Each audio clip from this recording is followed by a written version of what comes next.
Welcome you back to the Patrick Netherton Show right here on 1130 The Tiger. Hambone, that's him, under the weather with the voice, scratchiness, all of that. I'm Patrick. Luckily, my voice is holding out okay. And we're pleased to welcome in a man with the golden pipes, Fox Sports' own Timmy B, our friend. Timmy, what's up, my friend? How are you? Well, I'm sorry that my little buddy, my Baba Louie of the Bayou, is under the weather. Yeah, the Natchitoches trip, it's what always happens to Rogers, I've noticed, Tim. It's like the second or third day after a big adventure is when he gets caught up with. And so today is that day. Yeah, and also you really had him stressed in terms of cheering loudly, okay, because I understand there were a couple of brewskis had to be involved either pregame or postgame or maybe both. And or then you had, all of them? Yeah, and you had McNeese State and Northwestern, so he was cheering really for both. Yeah. So, I mean, there was really no downtime. In a half inning, he could not, regroup. Right, he couldn't rest. Yeah, he couldn't rest. He had to be on at all times. And then, of course, Tim, as he is the celebrity that he is, he's standing in front of the concession stand to get a hot dog and some peanuts, and here comes a guy with a Bud Tall Boy to stick in his hand immediately. Yeah, he should never have to buy a beer anywhere in Louisiana. No, ever. Absolutely not. And, our Northwestern peeps hooked him up and made sure that he was well lubricated for his time in Natchitoches. That's great. How are you? I'm wonderful. Yeah? Enjoying the time off, and about to head down to Orange Beach, get down to the Floribama here pretty soon, so I'm excited about that. Yes. Got grandkids all in tow. Little Spencer graduated from kindergarten. Well, not kindergarten, 5K, I guess, 4K, 5K, whatever. He graduated, and he's on to kindergarten next year. So we had that today. Those kinds of events that you can make are always fun, things that I couldn't do back in the days of the Tim Brando Show, I can do now. So it's fun. Play some golf, a lot of golf. Of course. Just hoping to keep the rain away. It seems like every other week or so we have to shut down the back nine because we've got too much. Wallace Lake keeps rising. Yeah. Number 11 is it that just 11 crossing over to 18, but it's good now. But we don't need another 3 or 4 inches, which we seemingly get at least once a week. Yeah. No, I'm with you, my friend. I'm with you. It is rough, but the good news is, Timmy, you've been re-upped at Fox, so we'll get to hear you and Spencer T for the foreseeable future. And glad about that. You actually got that news, huh? I did. Yeah. Well, Tim, okay. I don't know if you're aware of this, but no one disseminates their own news better than you do, my friend. Oh, well, that's true. I've never allowed a lazy media to get in the way of getting the news out on me. No. Yeah. So I know to go right to the source. No filter on my news. Well, by the way, speaking of news and sports, by the way, did you catch that tweet from Glenn Gilbo yesterday about the Advocate purchasing a paper, a daily? Yeah, so the news had come out, I want to say it was maybe 2 or 3 weeks ago, that the Advocate was going to be starting a Shreveport edition. But we didn't kind of know who was involved. There was no thought of, okay, who's this going to be? Jimmy Watson is still at the Times. He's kind of the only person left in the sports department at the Times, such as it is. Yeah. Obviously, we know what Doug Ireland and JJ and Roy and all of them had been doing. I love that. Yeah, I do. With the paper, the pseudo paper here, or I guess the online version of news here. And so the question was, what would the Advocate look like here in Shreveport? And then our boy Roy Lang ends up being the first sports guy sent over there, and so that it'll be in good hands. We need that here. I mean, no disrespect to the Shreveport Berkshire Journal. I subscribe, I get it, I read it. They all do great work. They're all friends of ours. But, we really do lack for local sports coverage. I've said this many times. Without you guys, without Fletch, and especially Fletch in the morning, and guys do during the entire day and evening, there would be no local sports covered. I mean, television, and I don't, and again, I'm not. Channel 12 just hired back Chris, which I'm happy about. But the sports in and of itself on television these days is nothing more than a feature on something. It's like a 2.5-minute segment, and of course, when a cloud comes up, their 3 minutes goes to 1. Right. For weather.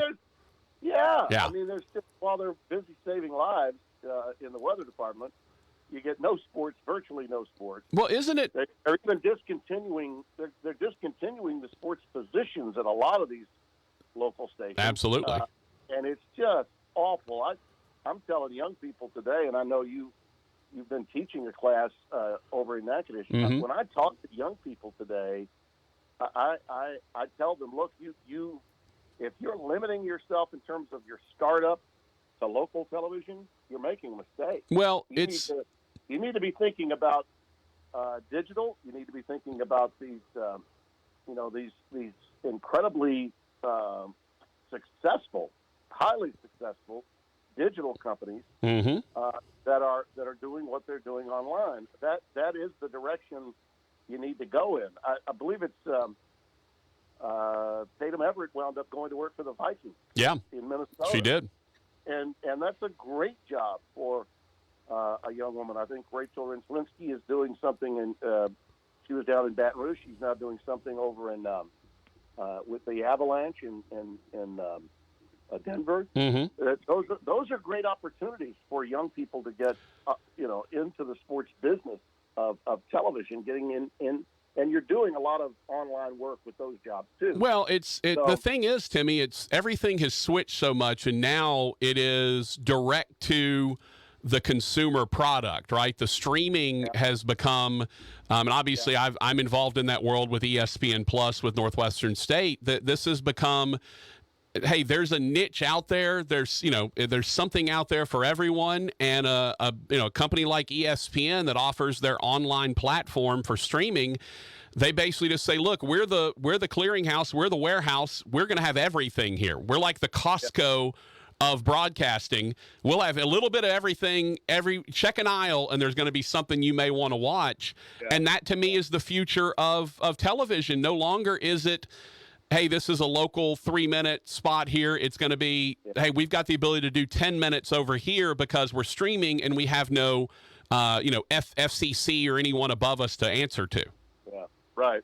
I tell my friends that are my age and above, I'm like, I got news for you. When we die, cable dies with us. Mm-hmm. Okay, cable television is going to be gone when the baby boomers are 6 feet under. Okay, we are keeping the 60-plus-year-olds are keeping cable television in business. Well, here's the funny thing, Tim, is it's kind of cycled back now, where there was that whole run of, all right, get off cable. Just do streaming, you do Netflix here and Paramount Plus there and ESPN here and kind of piecemeal it together. And now it's come all the way back where it's, all right, well, we're going to bundle all these together. Well, isn't that just cable? Like we've literally gone right back to cable, except we're just bundling streaming services now instead of channels. The two most successful sports companies in television today, obviously ESPN and the company I work for, Fox, have diametrically different views on how to do it. Yeah. All right. Fox is not in the streaming business, does not want to really be in the streaming business. Now, FoxSports.com exists. They do a little there. They basically got rid of most of the outstanding writers that they had, including Bruce Feldman and those guys, when they all went to the Athletic. But they are trying to supplement it now with a little bit more. John Tanner writes a wonderful basketball column on a regular basis there. But there's little else on their digital. They're not in the digital business. Right. But what they are in is taking sports and putting it on the network. It's basically a network, an over-the-air network that really doesn't care very much about primetime, dramatic, or sitcom viewing. They want to put major sporting events on national television, okay, which gets you a larger audience than ESPN might get. And they are competing.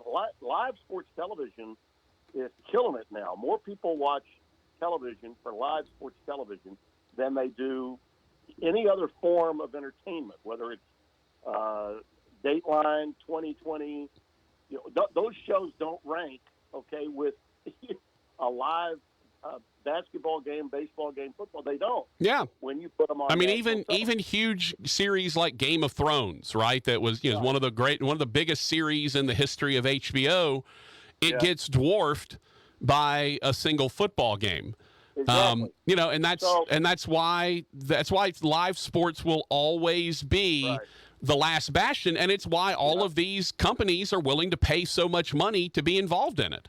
Yeah, the interesting thing about all of that, though, is with the overpaying that took place on the NBA and with the overpaying and rights fees, and still, ESPN is still the behemoth. It's still the volume dealer. Fox is more of a retail outlet than it is a wholesale outlet. Right. That's the comparison I like to make. Yeah, with it. Absolutely. Our games are, we don't have as many, but what we have is big. Y'all are the Gucci Brookshires of sports television, Timmy. That's a good way of looking at it. Yeah, it is. ESPN is Costco or Sam's Club. Yeah. Y'all are the Gucci Brookshires. Yeah, that's a good way of putting it. But the bottom line is there's plenty of it in terms of live, but what really is happening that still just blows me away is there's no longer a need necessarily, it seems, to use your programming during the day to promote the programming that you're going to air at night. You don't hear very much, if anything, about the second most popular sport in America, that being college football, even during football season, because they're too busy, and I will say the cable outlets that are doing these shows, all embrace debate shows, are talking about the same things over and over and over and over again, and totally disregard what's happening in college athletics, which means there's a tremendous need, and it's a great thing, obviously, that the conference networks exist, because if they didn't exist, if there were no SEC network, if there were no Big Ten network, where would you be getting your information, on electronic media about college football or college basketball? It's non-existent. Yeah. It's even worse in college baseball because there's tons of games on, but who's really talking about, the matchups for the reason who's going to get – is anybody grinding whether this or that team is going to get a home, like Florida? Are they, with their great run in the SEC late, are they going to get – it may be happening on the SEC network. You might see that conversation there, but you're not going to see it anywhere else. No, so, and it's by and large a product of, for me anyway, it's a product of the feeling that still exists that I don't think is right anymore. It used to be, but it isn't anymore, that college sports is very regionalized. Right, that the people in the South like the college football, really but it's not, because the ratings will tell you otherwise. It's the streaming. College football. A college football game. I'll give you a classic, a college football game that really is competitive. That's with two teams that generally don't rate. Okay, Kansas State and Texas Tech. Now those are two good programs. Yeah. Both on the uptick. Neither team really is what you call a ratings monster. Okay. But that game, not only would it be competitive, but it would get a much better rating, than a regular season NBA game. In fact, the NBA is so bad during the regular season that the women's tournament, when the young lady from Iowa went crazy. Right, Caitlin Clark. When Caitlin Clark went nuts in that game with South Carolina, it outrated the NBA games that were on opposite it that night on TNT. Well, and here's here's the major issue, Tim, is the people that give us the NBA pick for us which game they think we want to watch. And their other games are difficult to watch. If you have the NBA League Pass or whatever, you can find them. Whereas in college football, I can turn on the TV, and not only can I watch this game, which I may have an interest in, but I can watch 20 other games on network television, on ESPN, on my cable channels, whatever, before I even get into ESPN Plus and try, if I want to go watch a Tennessee Martin game randomly for some reason. Well, you better get ready, because that's what the SEC network's going to have for you with that Georgia non-conference schedule. Have you seen that, baby? Yeah. They are. Boy, Kirby Smart got his marching orders from Nick Saban really good. He's got it down pat. Win 2 national titles, then play nobody, and assure yourself a chance to at least defend your title and maybe get a third. Yeah. The reality here, Patrick, and again, we're talking inside baseball to a lot of your listeners, I know, but the reality is live sports television, particularly at the collegiate level, has never flourished any more than it is right now. And yet, if you allow some snob from the East Coast or West Coast tell you that college football is a regional sport, then you can tell them you're out of your mind. We've got the ratings to prove different, right? Because it's true, okay? And that's why that provincial thinking is still driving things, but it's not actually accurate. Yeah, it's not actually no, it's not accurate at all. And you see it over and over again when these guys, especially on the rare occasion when these embrace debate yahoos begin to talk about college athletics, they really let you know in a heartbeat what they don't know. You find out in less than 30 seconds of listening to one of their diatribes what they really don't know. I'm afraid Max Kellerman does not know college football. Okay, I'm afraid that's a problem. So don't listen to what the hell he has to say on any damn program they put him on. Mm-hmm. The bottom line, when it comes to college athletics, it's just he doesn't know. So they ask these people to talk about all of it, and they don't know all of it, which is the reason they keep it down to 3 or 4 subjects all the time. I mean, Skip Bayless, how many more times can we hear him say the same damn thing? Mm-hmm. But it doesn't matter. They're okay with him getting 125,000 viewers every day because if he can get a couple of hits on social media, then it's worth something. That's the nature of the beast that we're dealing with now in sports media, and frankly, I find it disheartening. I really do. Well, the thing that kills me, Timmy, is and we see this a lot during the NFL season, where someone from ESPN, usually a writer, will break a story, and then the ESPN pundits will debate that story, and then SportsCenter will have the ESPN pundits debate. They'll talk about that, and then it just becomes a self-fulfilling cycle over and over and over again. You haven't really done anything except broken your own news and just talked about your own breaking stuff over and over and over again, and a lot of times it's farcical. That's right. Let me say this. As much as we condemn the programming mentality and what's going on and how much we don't like it, I really do respect and admire those guys that have turned their careers into independent businesses, not just independent contractors to audiences or to networks. Okay, that means that they could work for this or that network, and they've got their own company, their LLC. Right. What my show was when it was televised, and we were on radio, but we were televised, it was an LLC. The uniqueness, I'm not a businessman, but these guys today are. Pat McAfee is a better businessman than he is a broadcaster. Joe Rogan is a better businessman than he is broadcaster.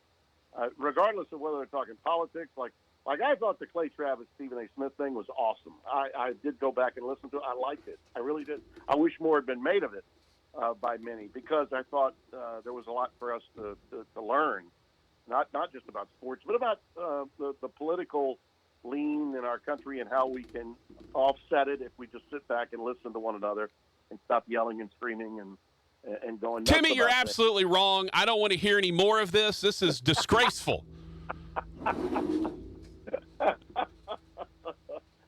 But by the way, did you hear the latest on the Pac-12, or excuse me, the Big Ten and the Pac-12? Have you heard anything on the ACC? I heard the talk that the ACC may end up dying because 7 members want to leave, or may potentially I don't know if leave. they can come up with the billions with a B that they'd have to come up with to exit, though. Yeah, that's the problem. Well, it's remember that conversation we had 5 years ago about the ACC? Raycom Sports was going away because, by God, they had to have an ACC network to match the SEC. Right. Well, I mean, ESPN didn't want to do that any more than they really wanted to do the Longhorn Network, but they did it anyway. Well, I mean, the ACC is getting $12 million annually for each of its teams, Well, the Big 12 just got a new deal that's worth, you know, over what they were making when they had Oklahoma and Texas in their league. So they're upwards of $40 million, and the SEC is up above $60 million, and the Big Ten is up above $70 million. Mm-hmm. All right, but the Big 12 is in much better shape than anybody else right now. The ACC is like, what about us? What about us? Well, this is what you get for wanting a cable network when they didn't want to give you one, but they finally gave you one, and now, but they stuck you with just a $12 million per team deal, and that's why they're in the position they're in. I really believe, and the guy that got hired to run the Big Ten is my old boss, CBS, Tony Petitti. He's the new commissioner of the Big Ten. I worked for him for 9 years. He does care about the totality of college football. I think he'll be the point man on the new CFP negotiations when the new college football playoff deal is done, which that's going to be negotiated this year and will go in play during the 26th season. The first year of the 12-team format, which is next year, will still be under an old contract. Right. But from what I understand, I thought they were going to just keep it on ESPN. My understanding now is that they would do that contract a year early and tear it up and start it, okay, in 25. That's what I'm hearing now. The potential of that happening is real. So we'll have a two-network deal. I think that after one season with the 12 teams, Patrick, we're going to go to 16. Could. We will go to 16. You could. And I think we will because they know after they do these home field games for teams 5, 6, 7, 8 against teams 9, 10, 11, 12. Right. They're going to see such a financial boom, and the extra home games for these teams is going to be worth so much money that the pressure to have teams 1 through 4 playing at home is going to be great. And those teams in the schools are going to want it. Of course. They're going to want that home game. Well, Tim, we actually asked the question on the show, if you're in team 1 through 4's shoes, what's more valuable to you? The bye week that you get, but you don't get a home game, that's the way it's set up now, or would you rather not play, not have a week off and get a home game? Right. And that's a legitimate question. Right, it is a legitimate question. And for those people, the holier-than-thous that are always going to groan and gnash teeth over, well, what about finals? Are they no longer student athletes? One of the reasons why you saw this schedule, the way they put the schedule out, for the first 12-team format, you saw that, right? Right. So there's still that layoff of like 2 weeks after championship Saturday before they play. I think the first games would be like the 20th, something like that. Yeah. The schools need that time. Okay, they need that extra time to coordinate their semesters and their finals. And I think once they do that, which will be after the first year of this thing, I think you're going to see that move back up a week. And then I think we'll see it ending a little sooner in January than it currently is slated to start. So it's still a work in progress. Let's also remember that when you're the people who are crying and gnashing of teeth, also this affects 12 teams out of 100 and however many, and then the next week it affects 6, or that'll be 8 teams at that point. And then the next week it's 4. So it's a law of diminishing returns as it goes along. It's going to affect fewer and fewer people. Yeah, somebody's going to play 15 games, 16 games, whatever it may be, but at least there's only 4 of them they're going to have to do that, or 2 of them they're going to have to do that. So it's not like it's affecting everyone out there. Yeah, it's going to be, I'm telling you, a lot better. It's going to be. Oh, it's going to be so much better. And just a playoff game, a TCU hosting a Michigan, just for something to say, right? Well, just somebody getting a home game against another big program that they would have never put together and never been able to do because a blue blood Power 5 would not travel to another blue blood Power 5 and play those games. They would never set that up. Maybe neutral site somewhere, but never in a home stadium. And now we're going to have those matchups that we've been dying to see for years. All right, so here's another call I'm going to give you before I leave. All right. You got I really believe that we're not done with realignment, not by a long shot. Brett Yormark is well positioned in the Big 12 now if the Pac-12 keeps, the longer they go without announcing their TV deal, Mm-hmm. and I don't think they're going to get what, some of their presidents have said, we're going to eclipse what the Big 12 has. I don't believe that. If they do, it's going to be because one of these digitals, either Apple or Amazon, overpays, and I don't think they will, but they could. Okay, that's the only way that they can get in the same stratosphere with the Big 12 in terms of payout for teams. But that still leaves them. Okay, how many eyeballs do you really have watching your biggest games if that's going to be your number one partnership? Right. In sports television. I mean, so ESPN and or Fox, I'm not sure which. Probably more likely ESPN because Fox has, they have the Mountain West that they can put on late at night. All right, so they don't necessarily need additional games from the West Coast. As long as they have USC, UCLA, they've got that covered. So I don't think they're going to get what they want, which means the Big 12 could easily get Colorado and Utah and the Arizona schools. I mean, they could easily pull that off. I think there's a very good chance of that potentially happening. Yeah, it's my understanding. My understanding here also that with the Big Ten is that simply because of travel, because of the USC UCLA travel dilemma. Mm-hmm. Okay, they may need their presidents. This is not a television. This is not a television thing. It's a school thing. I think the schools are really considering adding both Oregon and Washington because they really believe they need some help in terms of West Coast travel. Yeah. For the revenue producing. Yeah, sports. it's what we said from the beginning, Timmy. It's just all fine and dandy for football who charters, planes, and basketball who charters planes. But what's the women's soccer team doing when USC has to go play Rutgers? Yeah, and when people say, "Well, what about those long road trips?" and I say, "Well, they're okay if you're in a chartered airplane." Yeah, it's great if someone if it's your own flight, of course. If you can afford the fuel and the chartered aircraft, go get you. Yeah, no doubt. Trust me, with that payout, they can. Yes, no doubt. Timmy, always good to hear from you, my friend. We'll get you back on here before too long, and we need to go tee it up soon. I literally haven't touched a golf club in 2 years, so I need to get back out there. That's got to change. What the hell happened? Rogers, he clearly needs my supervision, don't you think? Yeah, I mean it's this didn't used to happen. The iron unkind. No, wait, that's Timmy. No, you got to do "Hey Boy" Rogers because that's your. There you go. There's Rogers. We have an iron unkind and a "Hey Boy" at the ready at all times. By the way, we're getting dangerously close to the 10-year anniversary of the death of the Tim Brando Show. When we get there, we have to organize, I don't know, some sort of reunion show. Okay. That. I mean, Druba, Watley's a big time. He's raking down big bucks now. Sure. Big money morning show guy. Yeah, so we gotta start that. They had a return to Mayberry. We gotta have a return to Chateau Brando. Okay, we'll see if we can figure that out. The one I'm worried about most is Rogers though, because I don't know if he, I'm not sure his truck knows how to drive anywhere, but from his house to here and back, I'm not sure he knows how to get anywhere. We'll have to see if we can. I would have left Rogers. See, in 3 years, let's see. We just had. It's been 7 now, right? 2015, April 2015. Okay, so that's been 8 years. Yeah, we're getting on 8 years. So we're just 2 years away.